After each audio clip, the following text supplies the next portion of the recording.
Corona को लेकर action में केंद्र सरकार। प्रधानमंत्री मोदी की कोरोना पर समीक्षा बैठक। प्रधानमंत्री मोदी उच्च स्तरीय बैठक में कोरोना की रोकथाम को लेकर चर्चा कर रहे हैं। देश और दुनिया में बढ़ते कोरोना को देखते हुए लोकसभा में स्वास्थ्य मंत्री मनसुख मांडविया का बयान।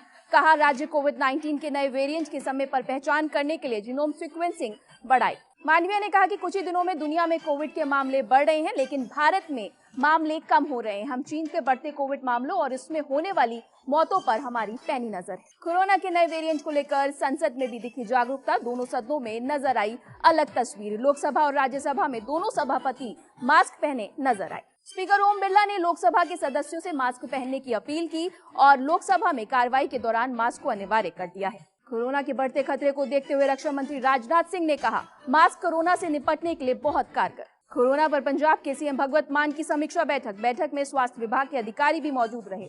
लोगों से मास्क पहनने की अपील। कोरोना को लेकर उत्तर प्रदेश के डिप्टी सीएम ब्रजेश पाठक ने स्वास्थ्य अधिकारियों के साथ बैठक की। ब्रजेश पाठक ने कोविड-19 पर एक नई एडवाइजरी जारी की। भारत में भी बढ़ रहे हैं चीन वाले कोरोना वेरिएंट। देश में 4 लोगों के नए वेरिएंट से संक्रमित होने की खबर।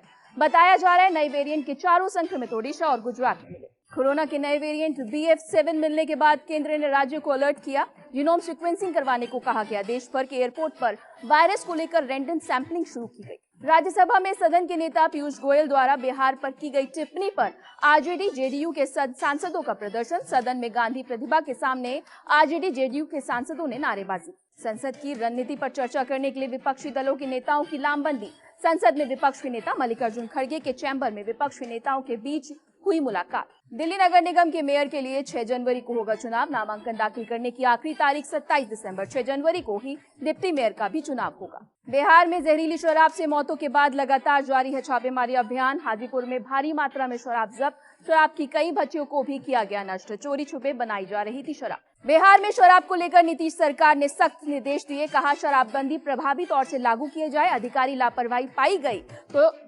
जिले के डीएम और एसपी होंगे जिम्मेदार। बेगूसराय में भी न्यूज 24 की खबर के बाद आज सुबह से लगातार कई इलाकों में छापेमारी जारी। देशी और विदेशी शराब के कारोबारियों के खिलाफ लगातार कार्रवाई चल रही। झारखंड के सबसे बड़े अस्पताल रिम्स की बदहाली को लेकर प्रदर्शन। विधानसभा में प्रवेश द्वार विधायक समरी लाल ने लेट कर चढ़वाई सलाइन। विधायक का आरोप है कि ये आने वाले लोगों की उचित इलाज नहीं हो पा रहा। उत्तर भारत में जबरदस्त कड़ाके की ठंड पड़ना शुरू हो गई है। शीतलहर और घने कोहरे का अलर्ट। दिल्ली एनसीआर में कल रिकॉर्ड हुआ सबसे सर्द दिन। कड़ाके की ठंड और घने कोहरे की वजह से उत्तर प्रदेश के कई जिलों में आज से स्कूलों के समय में बदलाव। बिजनौर और अमरोहा में शीतलहर की वजह से 8वीं तक के सभी स्कूल 24 दिसंबर तक बंद। नोएडा में बढ़ती ठंड और कोहरे को देखते हुए स्कूलों के खुलने के समय में बदलाव। डीएम के आदेश जारी। 9 बजे स्कूल खुलने के निर्देश दिए। श्रद्धा हत्या मामले में आरोपी आफ्ताब ने अपनी जमानत याचिका वापस ली। आफ्ताब के वकील ने साकेत कोर्ट में बताया कि बेल याचिका वापस ली जा रही है। दिल्ली के बदरपुर में युवक की हत्या का वीडियो सामने आया। एक युवक को 3 लोगों ने चाकू गोद कर की हत्या का पूरी वारदात सीसीटीवी कैमरे में कैद हो। पुलिस ने 2 आरोपियों को गिरफ्तार कर लिया है। हत्या की वारदात 20 दिसंबर की बताई जा रही है। आपसी विवाद में 3 युवकों ने केशव की चाकू मारकर हत्या कर दी। जैकलीन की विदेश यात्रा की अनुमति देने वाली याचिका वापस ली। जैकलीन ने पहले अर्जी 23 दिसंबर से बहरीन की यात्रा करने की अनुमति देने का अनुरोध किया था।